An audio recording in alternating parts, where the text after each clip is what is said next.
theme this week?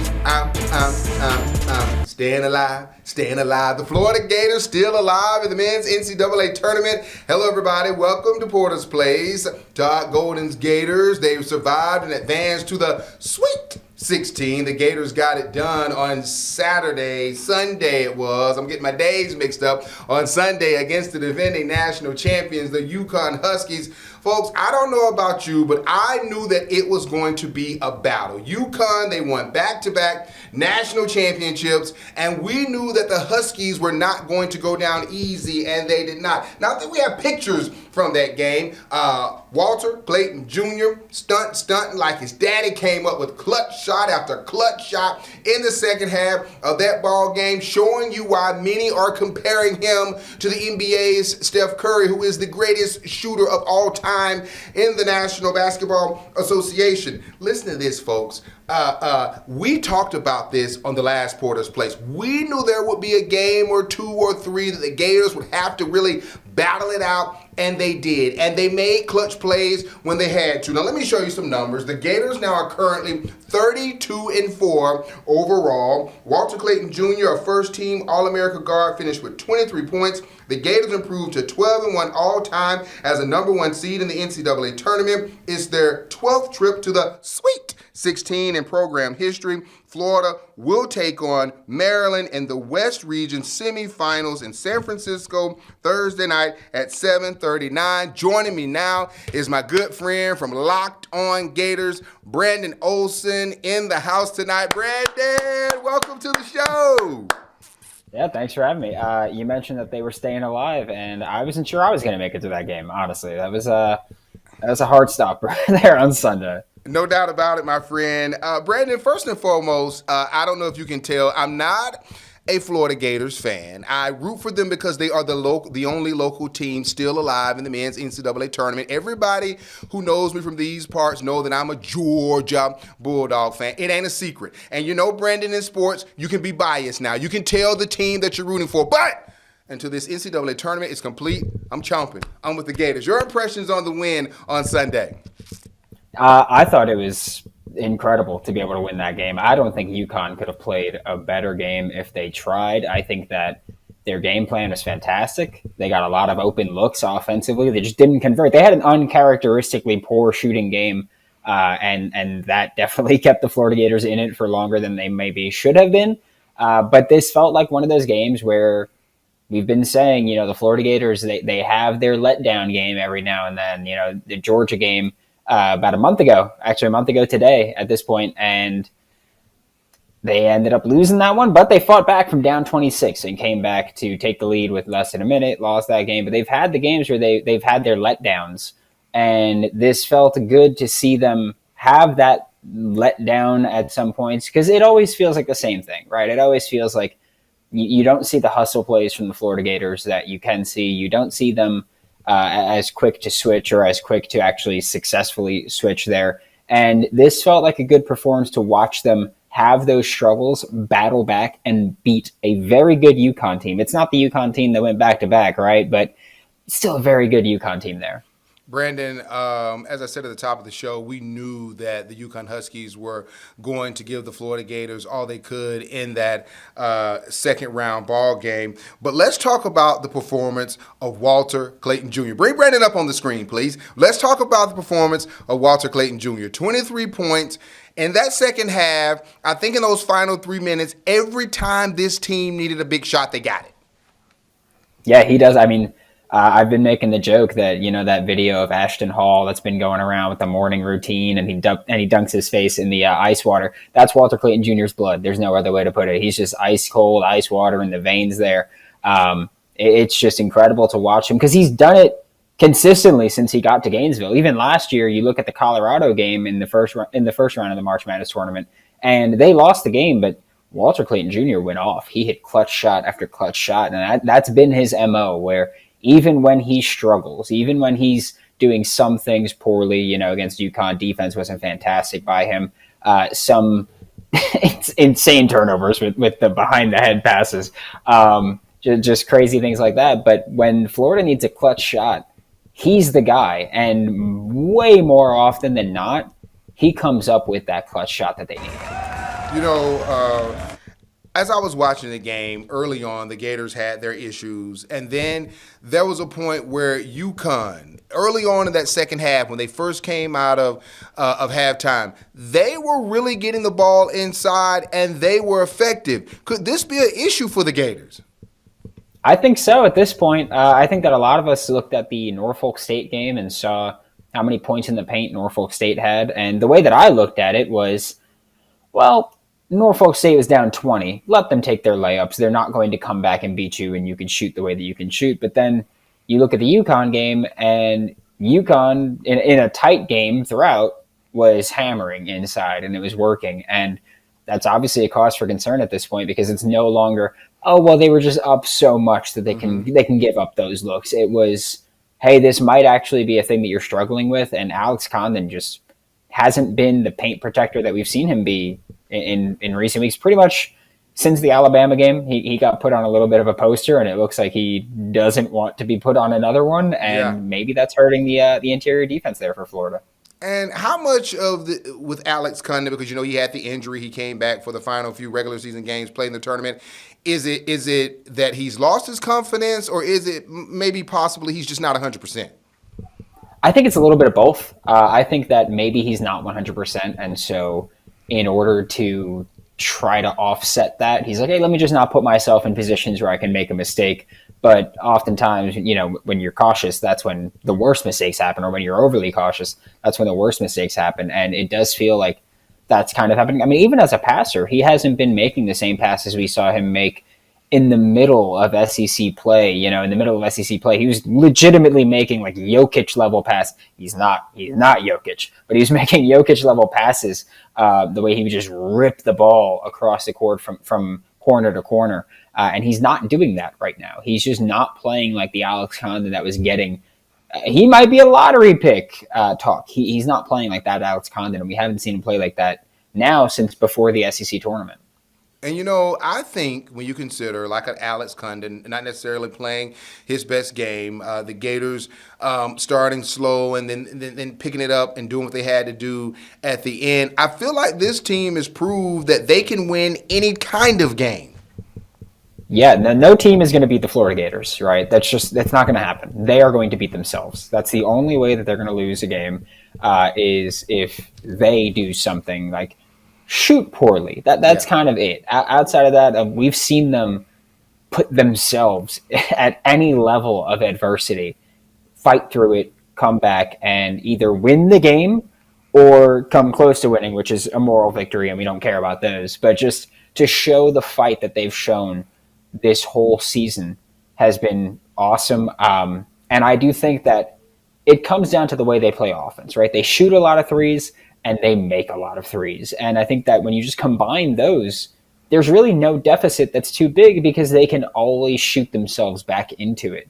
And I think that, if UConn was hitting the shots, then UConn wins the game, but they weren't. And that's really what matters when it comes down to it. So Florida's ability to shoot the ball and just score in a variety of ways really keeps them in games and never keeps them out. Let's talk about the Gators defense. We know as the regular season came to a close and then through the SEC tournament, Todd Golden made it clear that the one difference between this year's team and last is the fact that they are getting after the ball. They are more aggressive defensively. And, when I was watching the UConn game, I noticed early on, too, they had the Huskies when they were in their offensive set, meaning UConn, they had them way back. They were deep towards the half-court part of the court, for the lack of a better term. They were forcing them to really start their offense well beyond the three-point line. Yeah, I mean, hey, you disrupt an offense like that if you can. UConn, I mean, they're going to run a lot of different looks at you. They're going to run a lot of offensive sets, and you got to try to disrupt it at some way, at some level. And the defense for this team, I mean, there's some guys who are less enthusiastic about defense, like Walter Clayton Jr., less enthusiastic about defense than others. But you have an Elijah Martin who, no other way to put it, he's just a dog, right? Like he loves getting physical. He loves going for the on-ball steal. He loves being really aggressive defensively, and he loves playing defense, and you can see it. Him, Will Richard. I mean, against Tennessee, just in the SEC tournament, Todd Golden went, hey, Chaz Lanier, that's Will Richards' assignment. We switch more than almost any other defense in the country, but not with that. Like, Will Richard is their assignment guy that they're going to put on the best opposing offensive player, and it works for them oftentimes. When you play a team like UConn that can get it done in multiple ways, maybe switches things up, but for the most part, there's a Florida Gators team that their defense is so much improved, and the fact that they shoot the way that they do and still play relatively good defense, that leaves a lot of room for error in other areas where we've seen this team struggle, but they can just hang with anybody. And again, I think they're the best team in the country. Yeah, I agree with you. And big ups to Dan Hurley, the head coach of the UConn Huskies. He did a terrific job of making adjustments there in that ball game and had them in position to possibly end it down the stretch. But let's think ahead. Let's think to the Maryland Terrapins. That is the team that the Florida Gators will be facing in the Sweet 16 out in San Francisco, California, Thursday night at 7:39. And this Maryland team is extremely young and coming off a last-second win over the Colorado State Rams. And you know what? That game is what March Madness is all about. Oh, the 3 to take the lead, and then everybody, like, I'm not going to lie, I was preparing to record my Monday show, and I saw the 3, and I was like, all right, looks like it's going to be Colorado State. And Derek Queen had other plans. Queen had other plans on that one, and he's going to be just a menace to deal with. I don't know what Florida's plan is. I think that you can look at Alex Condon as the guy with the length and the size to challenge, but I do think that Derek Queen physically might just be a bit much there, and you can look at Ruben Chinyelu, but Ruben Chinyelu is giving up an inch of height, doesn't have a ton of length there, so that could be another issue. I think that Derek Queen's the guy where it's tough to beat him, and it's tough to beat this Maryland team. I know that every Florida Gators fan in my comments section has been, just get them in foul trouble. They don't use their bench much. Their bench isn't good. They are one of the least fouling teams in the country. I don't think it's as easy to just say, just get them in foul trouble. That's not how it works. So this is going to be an absolute handful and could become a slugfest with Maryland. This Maryland team, as we both know, is extremely young. Derek, he decided to stay at home and play his ball. We saw that at times UConn's inside game gave the Gators trouble in that second round. What really stands out from what you've seen of Maryland? What do you think stands out about them? I think it's how fundamentally sound they are on defense and how physical they play. I think that's going to be the tough part because, again, they don't foul frequently. They force turnovers. They don't turn the ball over offensively. They play efficient, effective basketball. And so while they're not as explosive as Florida, that's strictly because they don't shoot that many threes. So I think that if you can turn it into a shootout, Florida should be able to run away with it. But this is a game where Maryland is just so fundamentally sound. I know that they're a team that a lot of people overlooked, but they're a very good team. Like, they're a 4 seed for a reason. They're a great team there. And I think that just how fundamentally sound they are, they really try to make you grind this game out. And they just say, hey, like, you could beat us, but you need to beat us. We're not going to beat ourselves. We're not going to let you beat us. You need to go out there and do it. And I think that that's where a lot of people are just overlooking them for whatever reason, but you shouldn't do that at all. They're a very good basketball team.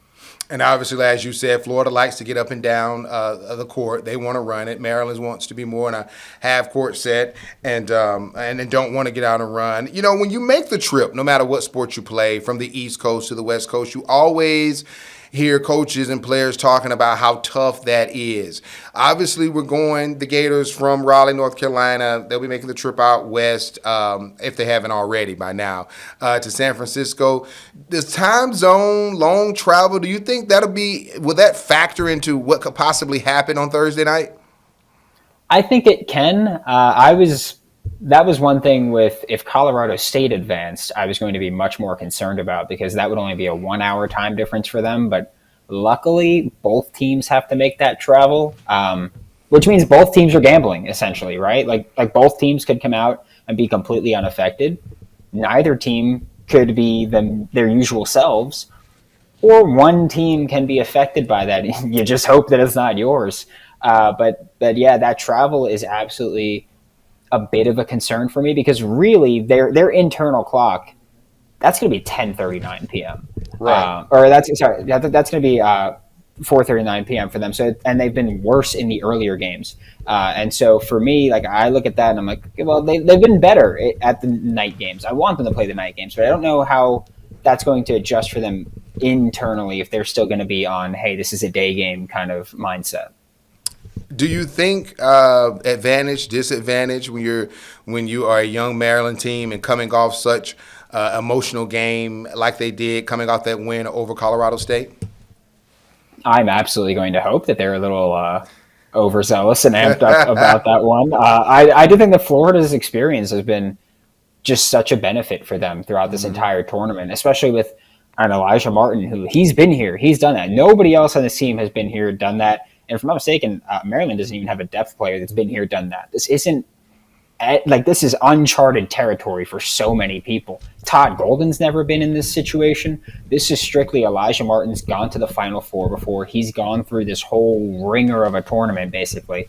And I do hope that Elijah Martin's presence is going to help them with this potential deep run that we're hoping that they make. And I'm hoping that Maryland, being so young, being so juiced up, hopefully that'll lead to some hopefully they'll just be a little amped to start. And if they're too amped, could be a rough start to them. And if Florida starts hot, Maryland starts sloppy. I don't know what Maryland would really do to shrink a big deficit early on if they're trailing Florida. And let's talk about Elijah Martin. He's a part of that big three that we talk about. Walter Clayton Jr., Will Richard, Elijah Martin. He was a part of that Final Four team. Was it Florida Atlantic University where he was before? What do you think he's going to be telling his coaches, his teammates about, what it takes on that journey to hopefully for the Gators reaching the Final Four? Oh, I think that he's been the guy right now where it's like, hey, tighten up. We advanced, but that doesn't mean anything. You got bounced last year against Colorado in the first round, and that sucked. But you now got that monkey off your back after beating Norfolk State, and then UConn. That was a ringer of a game. Norfolk State might have been an easy win, but UConn, they just absolutely brought it to you the entire time. And so I think that Elijah Martin's presence there and his experience is huge for them. He's the one where, he participates in the TikTok dances after the games, but he's also the one where he says, hey, we still have, job's not finished. We still have things to do. We won the game, but we can't overlook the next opponent and we can't celebrate this one too much. And he's been that stabilizing presence, that true leader that we talk about. Walter Clayton Jr. is the star. Walter Clayton Jr. is the guy that everyone points to. But for me, I look at Elijah Martin as the X factor mentally and physically for this team.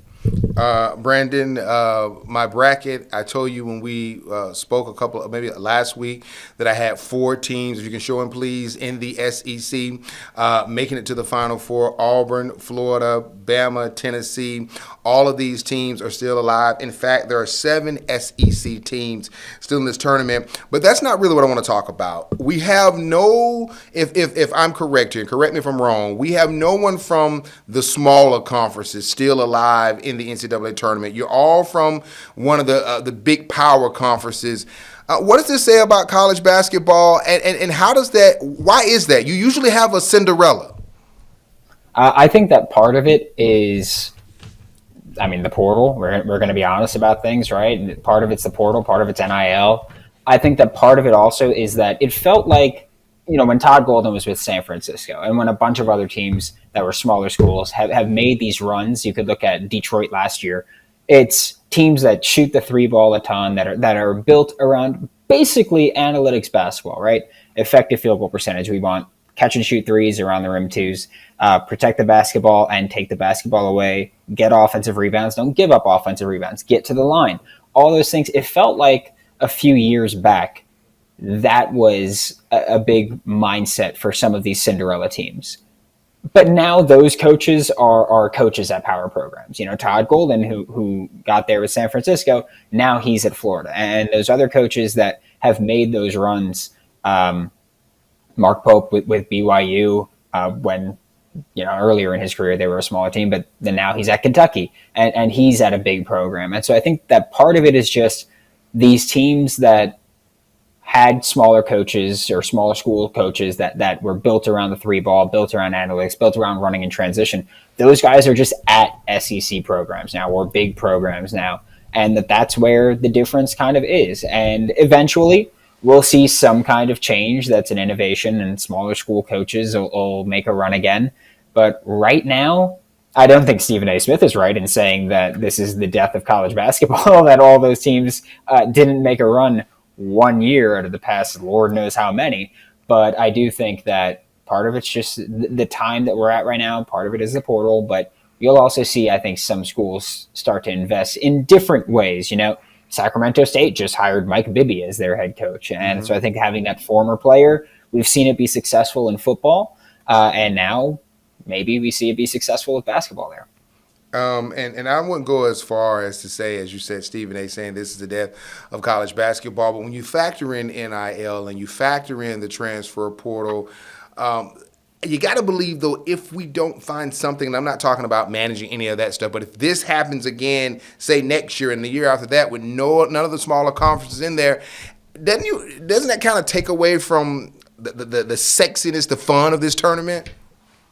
Yeah, I think it would if it becomes a consistent thing. I would also look at, we've got revenue sharing coming in this summer where schools can spend, I think it's capped out at about $22 million per school gets to spend on sports, and they can spend it somewhat freely. So maybe you see a smaller school decide, hey, we're going to go all in on basketball, try to become a Cinderella team, get our name out there, do whatever we're going to do and try to grow in that way. So maybe you see some of these smaller schools try to spend that way to keep up. That could also offset what we see right now, which is schools can't spend money. And so it's boosters and NIL collectives. And sometimes small schools just can't hang. I mean, St. Francis in Pennsylvania just got eliminated from the tournament or just lost in the first four.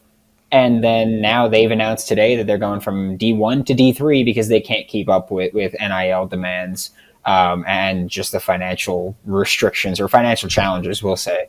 And so maybe you see some schools try to reprioritize and look at revenue sharing and just say, hey, let's just go get a superstar basketball player, build around him, and try to figure things out. And I think that might be the approach that you see get taken. And if that doesn't work, then, yeah, we're just going to have to keep seeing some kind of adjustment for more parity in college basketball or college sports in general.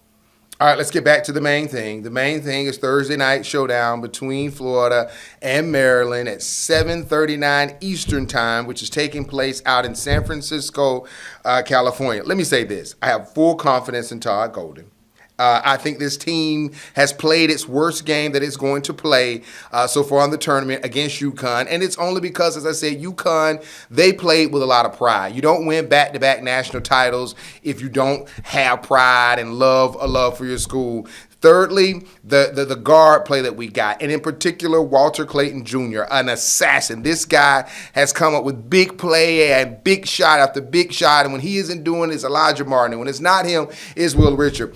With all that said, I have the Gators surviving and advancing to the Elite Eight. I've said many, many times, and I'll say it again. I have them cutting down the nets in San Antonio. But first things first, Brandon, what do the Gators have to do to advance to the Elite Eight? I think that they need to connect on their threes because I don't think Maryland wants to get into a shootout. Again, Maryland actually shoots better than Florida from three, but that's because they're way more selective with their shots. Florida shoots almost 10% more of their attempts are from three than Maryland. Florida shoots about 44 of their field goal attempts are from three. Maryland's at 35.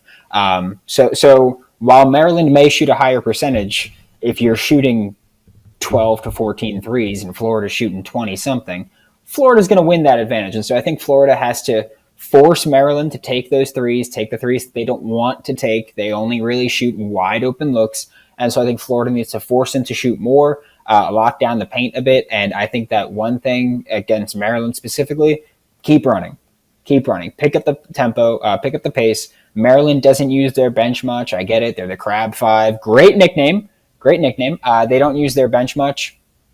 But for Florida, you just keep running, and then you rotate when your guys get tired, and just always keep running. So you force Maryland to either say, hey, we're going to play tired guys, or we're going to go to our bench more than we like to. And either way, that should be a benefit for Florida.